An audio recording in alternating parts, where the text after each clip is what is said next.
పశ్చిమాసియా మళ్లీ రణరంగమైంది. హోర్ముజ్ జలసంధి సమీపంలో అమెరికా అపాచీ హెలికాప్టర్ను ఇరాన్ మంగళవారం కూల్చివేయడంతో ప్రతిదాడులతో పర్షియన్ గల్ఫ్ ప్రాంతం అట్టుడికిపోయింది. తమ హెలికాప్టర్ను కూల్చివేసినందుకు ప్రతీకారంగా ఇరాన్లోని గగన రక్షణ రాడార్ వ్యవస్థలు, మిలిటరీ కేంద్రాలపై అమెరికా బాంబుల వర్షం కురిపించింది. దాదాపు 20 చోట్ల దాడులను నిర్వహించింది.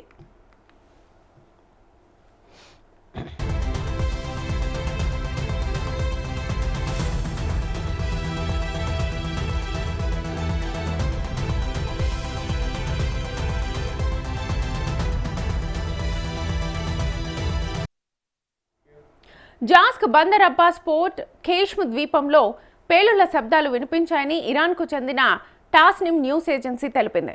అమెరికాకు ఇరాన్ కూడా ధీటుగా బదిలిచ్చింది. కువైట్, బహ్రెయిన్, జోర్డాన్లలోని అమెరికా మిలిటరీ స్థావరాలపై క్షిపణులు, డ్రోన్లతో విరుచుకుపడింది.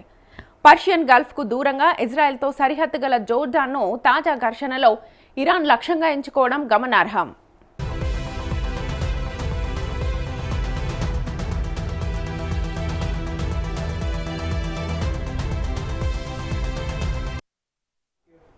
జోర్డాన్లోని అమెరికా మిలిటరీ కేంద్రాలపై దాడి చేసింది. ఫిబ్రవరి 28న యుద్ధం మొదలైనప్పటి నుంచి కువైట్లోని అమెరికా స్థావరాలపై దాడులు చేస్తున్న ఇరాన్ బుధవారం మరోసారి వరుస దాడులు చేసింది. ఆ దేశంలోని అమెరికాకు చెందిన ఆల్ ఉదీద్ ఎయిర్ బేస్పై క్షిపణులను ప్రయోగించింది. వీటిని తమ గగన రక్షణ వ్యవస్థ మధ్యలోనే అడ్డుకొని కూల్చివేసినట్లుగా కువైట్ సైన్యం ప్రకటించింది.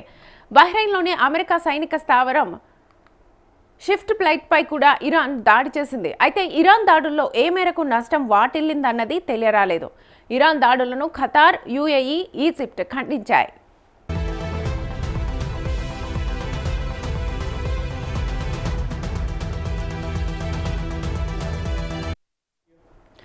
అమెరికా హెలికాప్టర్ కూల్చివేతను ఇరాన్ సమర్థించుకుంది. ఐక్యరాజ్య సమితి చార్టర్లోని ఆర్టికల్ 51 ప్రకారం తమకు ఆత్మరక్షణ హక్కు ఉందని బుధవారం పేర్కొంది. అమెరికన్లు సురక్షితంగా ఉండాలంటే పశ్చిమాసియా ప్రాంతాన్ని వదిలి వెళ్లాల్సిందే అని ఇరాన్ విదేశాంగ మంత్రి అబ్బాస్ అగార్చి హెచ్చరించారు. అమెరికా అధ్యక్షుడు కూడా కఠిన హెచ్చరికలు జారీ చేశారు. ఇరాన్ దుందుడుకు చర్యలతో పరిస్థితి సంక్లిష్టంగా మారుతోందని విమర్శించారు. చర్చలకు ఇరాన్ చాలా సమయం తీసుకునిందని, ఇక ఆ దేశం తగినంత మూల్యం చెల్లించుకుంటుందని హెచ్చరించారు. దీంతో యుద్ధం మళ్లీ భీకరంగా మారుతుందేమోనన్న భయాందోళనలు వ్యక్తమవుతున్నాయి.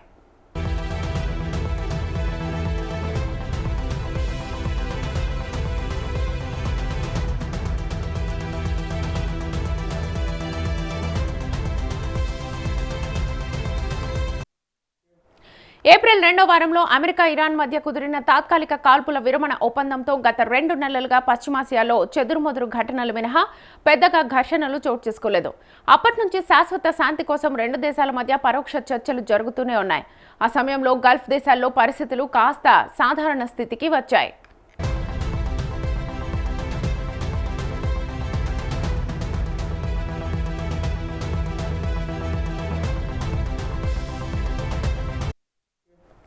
కానీ తాజా దాడులతో పరిస్థితి ఒక్కసారిగా మారిపోయింది. పర్యాటకం, పౌర విమానయాన రంగాలు తీవ్రంగా దెబ్బతినే పరిస్థితి వచ్చింది.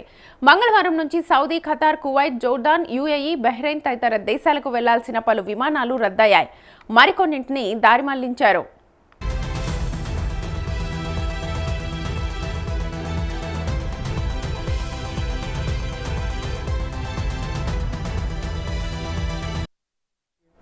ఇక అమెరికా బలగాలు తాజాగా దక్షిణ ఇరాన్లోని పలు కీలక స్థావరాలపై వరుసగా 2వ రోజు భారీ వైమానిక దాడుల్ని నిర్వహించాయి. ముఖ్యంగా హోర్ముజ్ జలసంధికి సమీపంలోని వ్యూహాత్మక ప్రాంతాలు, రాడార్ కేంద్రాలు, వైమానిక రక్షణ వ్యవస్థలు, సైనిక మౌలిక సదుపాయాలే ప్రధాన లక్ష్యాలుగా చేసుకున్నాయి. ఈ దాడుల్ని అమెరికా స్వీయ రక్షణ దాడులుగా అభివర్ణించడం గమనార్హం.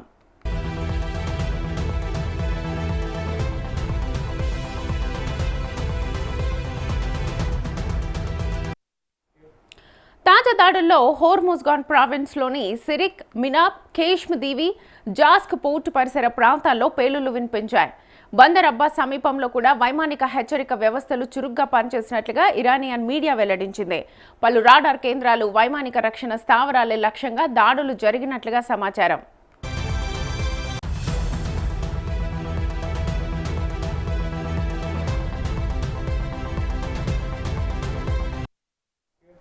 అంతేకాకుండా ఇరాన్ ఆర్థిక వ్యవస్థకు కీలకంగా భావించే అసలు ఈ ప్రాంతంలోని ప్రముఖ పెట్రోకెమికల్ ప్లాంట్పై కూడా అమెరికా దాడులు జరిపినట్లుగా వార్తలు వెలువడ్డాయి. ఇంధన పెట్రోకెమికల్ రంగాలపై ఆధారపడ్డ ఇరాన్ ఆర్థిక వ్యవస్థకు ఇది గట్టి ఎదురుదెబ్బగా విశ్లేషకులు అభిప్రాయపడుతున్నారు. చమురు, పెట్రోకెమికల్ ఉత్పత్తుల ఎగుమతులపై ప్రభావం పడే అవకాశం ఉందనే ఆందోళన వ్యక్తమవుతోంది.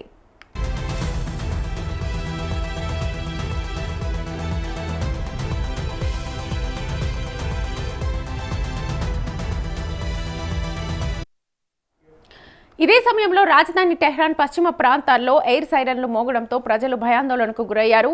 భద్రతా బలగాలు అప్రమత్తమై కీలక ప్రాంతాల్లో పహారాను పెంచాయి.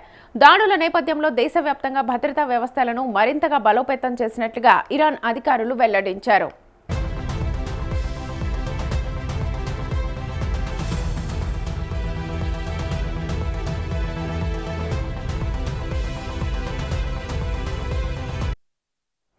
అమెరికా రక్షణ శాఖ మంత్రి పీట్ హెగ్సెత్ చేసిన వ్యాఖ్యలు ఈ పరిణామాలకు మరింత ప్రాధాన్యత తీసుకొచ్చాయి. ఇరాన్ చర్చలకు ముందుకు రాకపోతే ఇక బాంబులతోనే మాట్లాడాల్సి వస్తుందంటూ ఆయన చేసిన హెచ్చరిక ప్రపంచవ్యాప్తంగా చర్చనీయాంశమైంది. అమెరికా దాడులు ఇరాన్ సామర్థ్యాలను దెబ్బతీసేలా, తమ సైనిక కార్యకలాపాలకు అనుకూల పరిస్థితులు సృష్టించేలా కొనసాగుతాయని హెగ్సెత్ స్పష్టం చేశారు.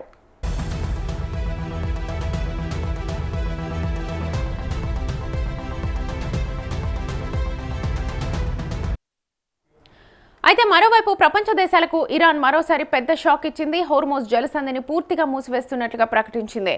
అమెరికా తాజా వైమానిక దాడులకు ప్రతిస్పందనగా ఈ నిర్ణయం తీసుకున్నట్లుగా ఇరాన్ సంయుక్త సైనిక కమాండ్ ప్రకటించింది. ఇకపై చమురు ట్యాంకర్లు, సరుకు రవాణా నౌకలు, వాణిజ్య నౌకలు సహా ఏ దేశానికి చెందిన ఓడకు హోర్మోజ్ మార్గంలో ప్రయాణానికి అనుమతి ఉండదని స్పష్టం చేసింది. ఇరాన్ హెచ్చరికలు ఇంతటితో ఆగలేదు.